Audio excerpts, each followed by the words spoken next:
behind me as I faced the terrifying challenge of confronting a haunted mirror that's said to leave people speechless. I've always been drawn to the unknown. When I stumbled upon this antique mirror with a dark history, I just had to investigate further. Its eerie reputation preceded it, with whispers of strange occurrences and unexplained disappearances surrounding its previous owners. I couldn't resist the urge to uncover the truth behind this mysterious artifact. As I gazed into the mirror's depths, I felt an unsettling chill run down my spine. The glass seemed to ripple like the surface of a stagnant lake.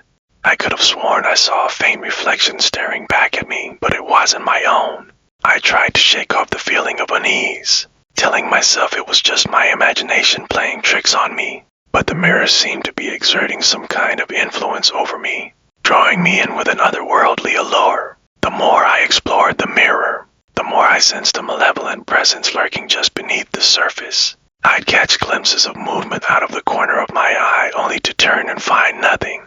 The air around me grew thick with tension, heavy with the weight of unspoken secrets. I knew I had to be careful, but my curiosity kept pushing me to delve deeper into the mystery.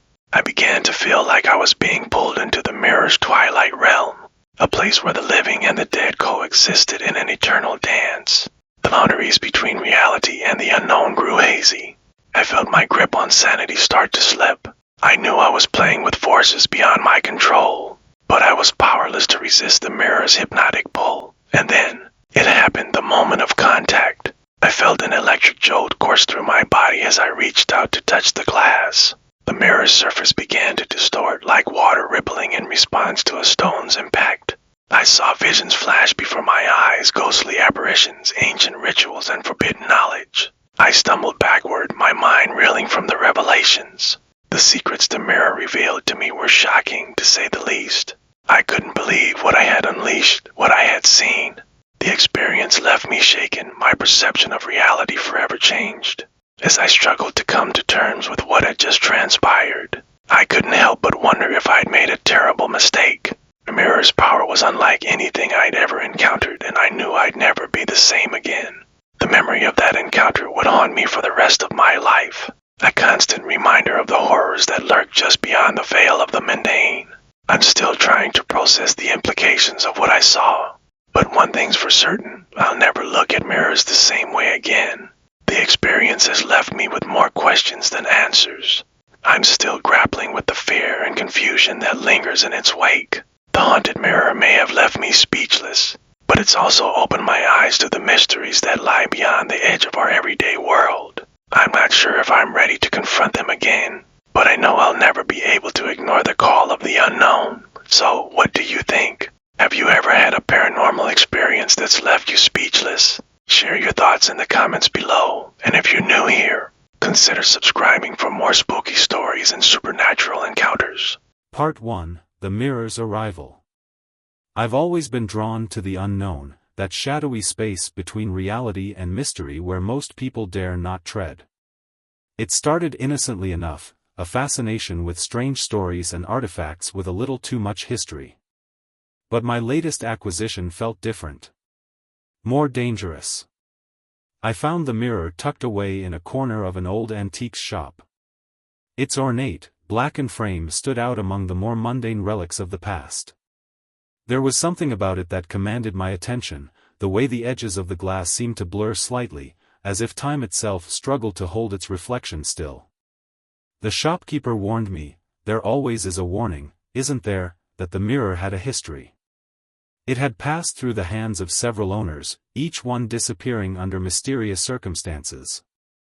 "You don't want this," she said, her voice barely a whisper. Her eyes, deep and hollow, flicked from the mirror to me, pleading. "People go missing. Bad things happen. It's not worth the risk." But curiosity has always been my weakness. I needed to understand why. What was it about this mirror that made people vanish? What force did it hold? Against better judgment, I bought it. As I brought the mirror into my home, I immediately felt something was wrong. The air in the room seemed to change, growing heavier, more oppressive. I dismissed it as my imagination playing tricks. After all, it was just a mirror.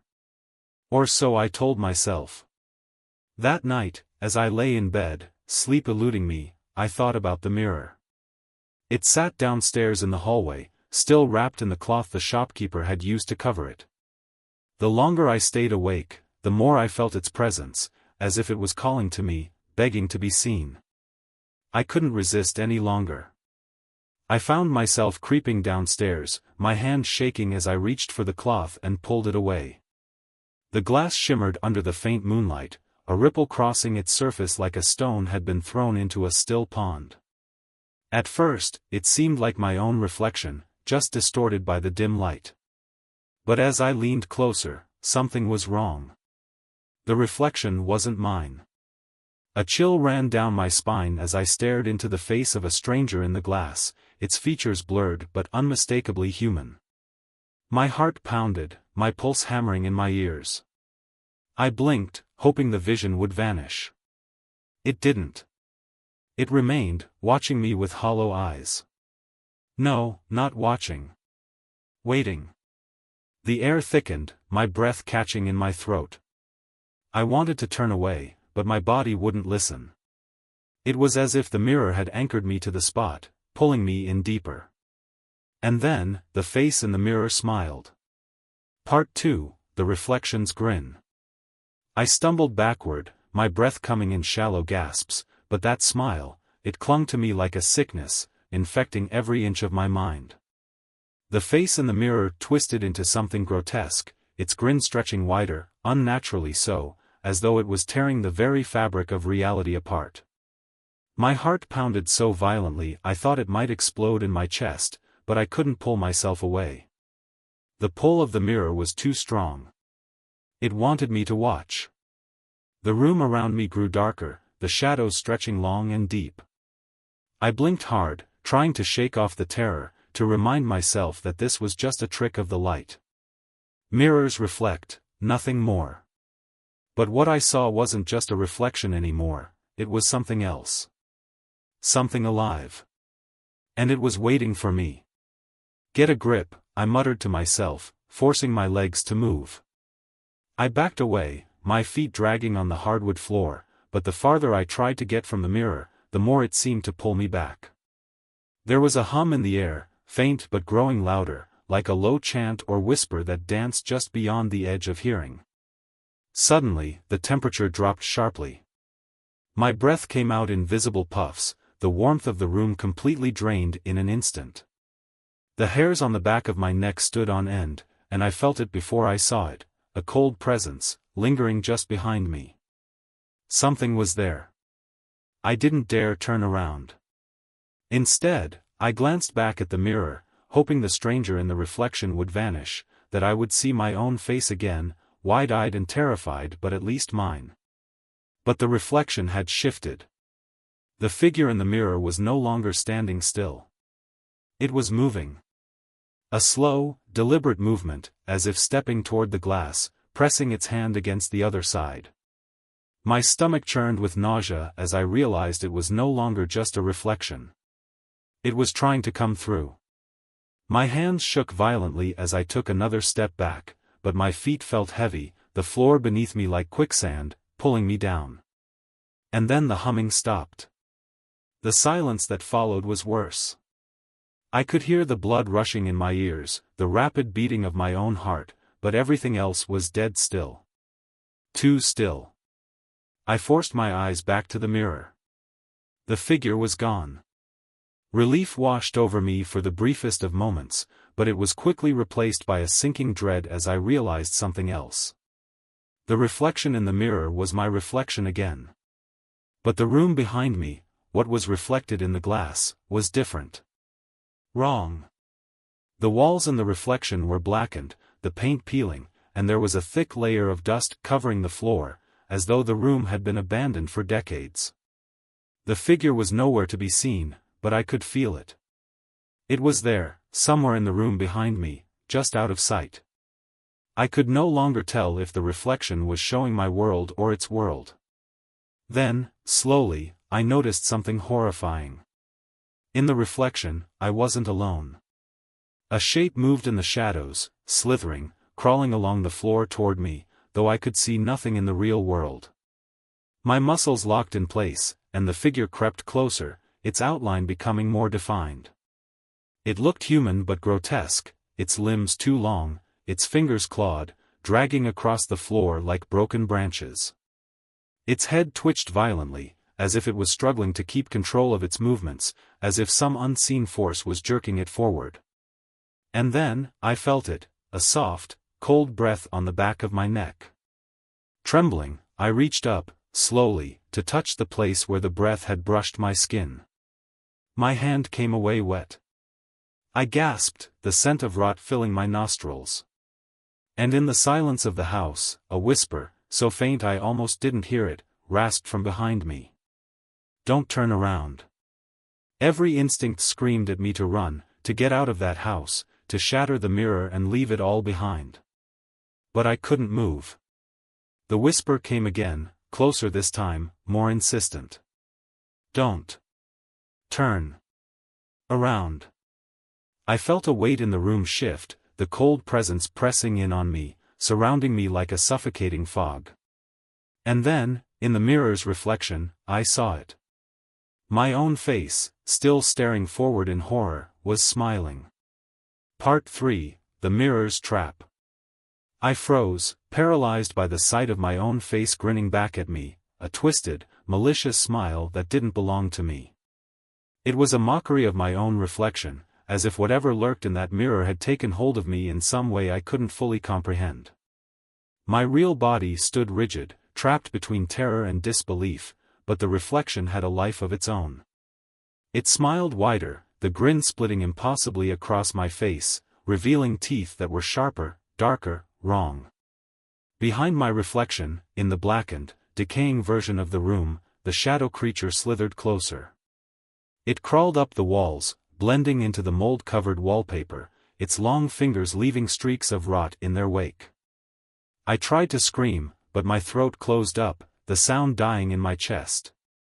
The cold breath brushed against the back of my neck again, closer this time, almost intimate. My legs shook as if they were going to give out. I wanted to run. I wanted to do anything but what that voice had commanded me to do. But I couldn't help it. My body, acting on instinct, started to turn. "No!" I gasped, stopping myself, forcing my feet to stay planted. My pulse pounded in my ears. Whatever was behind me was waiting for that mistake, waiting for me to give in to the pull of the mirror and the sickly, clawing curiosity gnawing at my mind. The voice had told me not to turn around, but there was something insidious in the way it spoke, as if it wanted me to disobey. I stared into the mirror, pleading with my reflection, begging it to change back, to show me again, not this twisted version of myself. But the reflection stood there, smirking like it knew something I didn't. Behind it, the creature grew larger, its shape bending and distorting, becoming more human-like. It was mocking me, taunting me with what I feared was about to happen. The silence in the room was unbearable, the stillness making every second feel like an eternity. And then, from the depths of the reflection, a figure emerged. It stepped out of the shadows slowly, its eyes hollow pits of darkness. It was tall, impossibly tall, its limbs too long for its body, its head tilted at an unnatural angle. It was me. No. Not exactly. It looked like me, but its features were warped, twisted in ways that sent waves of revulsion through my body.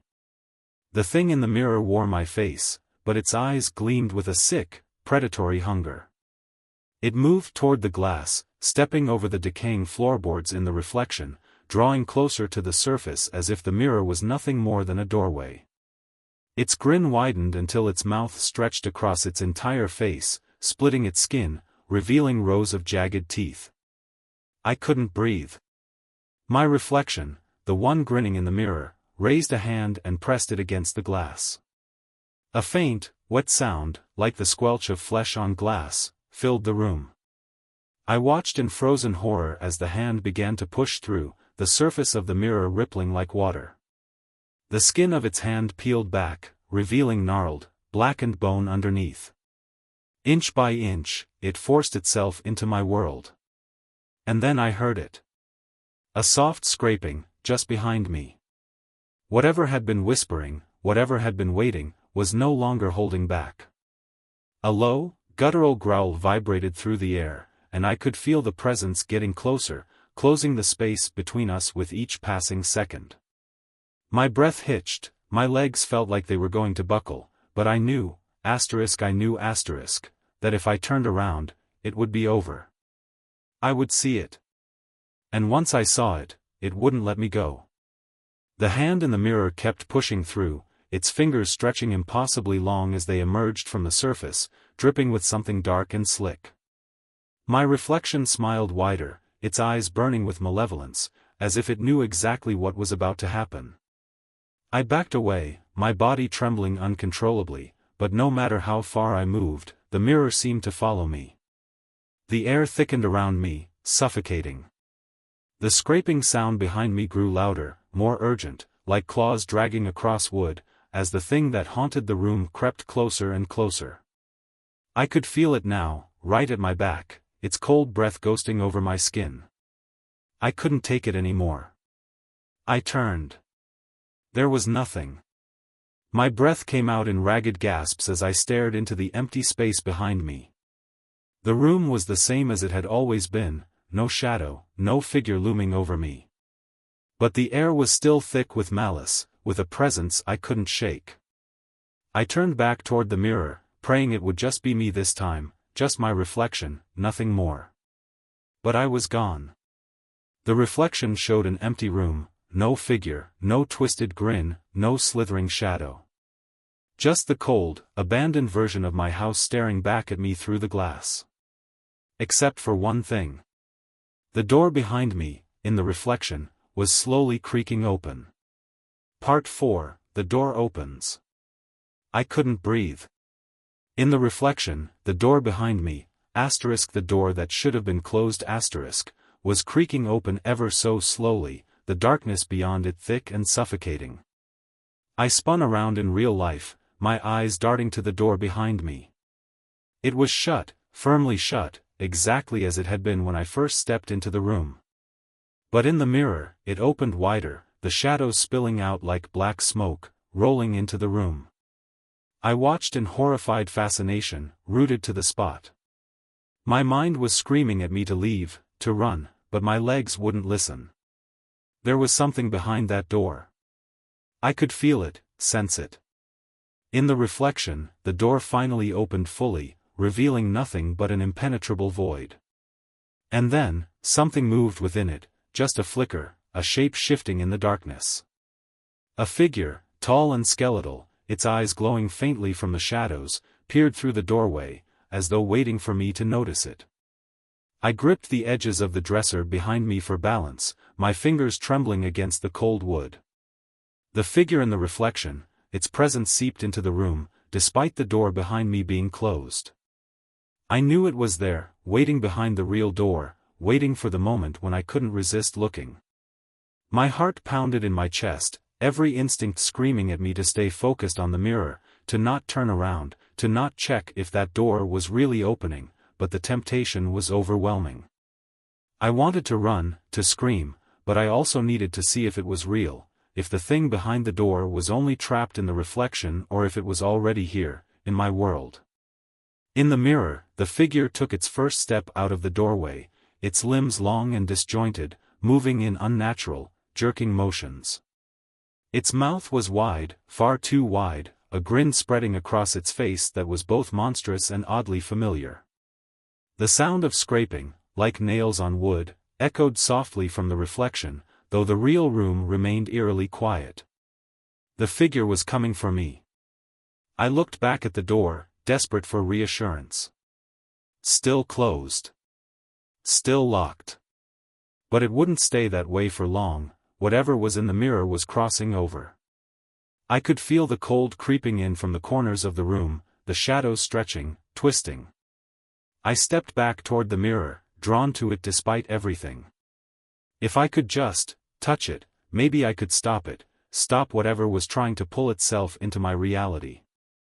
My reflection was gone, the room empty in the glass except for that thing, crawling toward me. The door in the reflection led to nowhere, a void, a place not meant for the living. The room felt smaller, the walls pressing in on me.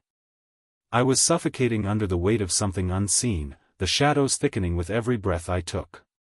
The figure in the mirror had nearly reached the front of the glass now, its long fingers scratching at the surface, its wide, empty eyes fixed on me. "Don't look behind you." The voice came again, clear and sharp this time, a whisper slithering from the darkness. I tried to shut it out, to focus on the mirror, on the figure trying to claw its way out, but I could feel the weight behind me, the presence growing stronger, its breath cold on the nape of my neck. I couldn't take it anymore. The pressure, the voice, the scratching in my head, all of it was too much. I turned again, against my better judgment, my breath catching in my throat. And this time, the door was open. I staggered back, my hands shaking, staring at the open doorway, at the swirling blackness that had been nothing more than an image in the mirror moments ago. But now, here it was, real, tangible. The room beyond was pitch black, a void of nothingness that felt like it was swallowing the very light around me. From deep inside that darkness, something moved, a faint shuffling, slow and deliberate. My blood turned to ice as a figure began to emerge, just as it had in the mirror. It was tall, impossibly tall, its limbs twisted at unnatural angles, its face a blur of features that shifted and morphed as it stepped closer. I tried to scream, but no sound came out. I wanted to run, but my legs wouldn't move. All I could do was stand there, paralyzed, as the figure came closer and closer, dragging the darkness with it. I stumbled backward, my eyes darting to the mirror one last time. And that's when I saw it, the reflection was no longer showing the room. It was showing me. But not as I was. In the mirror, I was lying on the floor, my eyes wide open in terror, my body twisted and broken, blood pooling around me. The smile I had seen earlier was back, stretched across my lifeless face. The figure loomed over me now, both in the mirror and in the real world, its hand reaching out, its fingers long and sharp, black as night. I felt the cold grip of its presence closing in, and in my final, desperate moment, I realized. I wasn't getting out of this. The mirror didn't just show reflections. It showed what was about to happen. And as the figure reached for me, its fingers brushing against my skin, I knew. I had just become part of the mirror's twisted world. Part 5, Becoming the Reflection. Time seemed to warp around me as the creature's fingers brushed my skin, cold and slick, like the touch of something long dead. I felt a deep pull, as if my very soul was being ripped from my body, yanked toward the mirror's dark world. The figure's presence was overwhelming, a suffocating weight that wrapped around my mind, my body, pulling me down into the abyss. In the mirror, the scene had shifted. My reflection, my future, was no longer lying broken on the floor. Instead, it stood upright, staring back at me with dead, hollow eyes, mimicking every terrified move I made. My limbs trembled, and so did its, but there was something wrong, something off. The reflection wasn't me, not anymore. It had taken on a life of its own, independent of my actions, like a puppeteer controlling its own show. As I stared into the eyes of the thing that wore my face, I felt my mind unraveling. The boundaries between reality and the world inside the mirror had shattered. My breath came in shallow gasps, and I fought to keep myself grounded in the real world, but it was slipping away, faster than I could comprehend. The figure in the doorway crept closer, its head twitching with every step, its limbs bending and snapping back in grotesque angles. The darkness from the doorway followed it, seeping into the room like an oil spill, coating the walls, the floor, the very air around me. In the mirror, my reflection smiled again. I stumbled backward, but my body didn't respond the way it should have. My legs felt disconnected, as though they weren't mine anymore. The coldness had seeped into my bones, chilling me to the core. My eyes locked onto the mirror, watching in horror as my reflection lifted a hand, waving slowly, mockingly, as if to say goodbye. *No. This can't be happening, asterisk. I gripped the sides of my head, trying to force the madness out, trying to convince myself that I was still in control. But the more I struggled, the more the reflection seemed to solidify. It was me now, my doppelganger, my replacement. And I was becoming something else entirely. The figure behind me, the one crawling out of the darkness, wasn't just a creature. It was me, or rather, what I was turning into. I could feel the shift happening, feel my body being pulled toward the mirror, drawn into that shadow world where nothing made sense and where time itself seemed to warp and twist. As I watched, the reflection grinned wider, its eyes gleaming with malevolent intent. It knew. It had been waiting for this moment all along. And then, it spoke. "Welcome home." The voice was mine, but it came from the reflection. The sound sent a chill through my spine, echoing in the dark corners of my mind. My legs buckled, and I collapsed onto the floor, gasping for air, but the room had grown so thick with shadows that it felt like I was drowning in them. I glanced at the real doorway, the doorway behind me. It was now completely open, a gaping maw of blackness that seemed to pulse and breathe with malevolent life. The creature, the one that had been watching me, loomed just beyond the threshold, waiting for its chance. I had to move. I had to get out. But when I tried to stand, my reflection, my other self, moved too. It pressed a hand against the glass, its grin stretching wider. In the reflection, I could see it, the doorway was closing, slowly but surely, as if sealing my fate. Whatever this place was, whatever this thing was, it was trapping me here, dragging me into its world, where I would be nothing more than a ghost in the mirror. I screamed.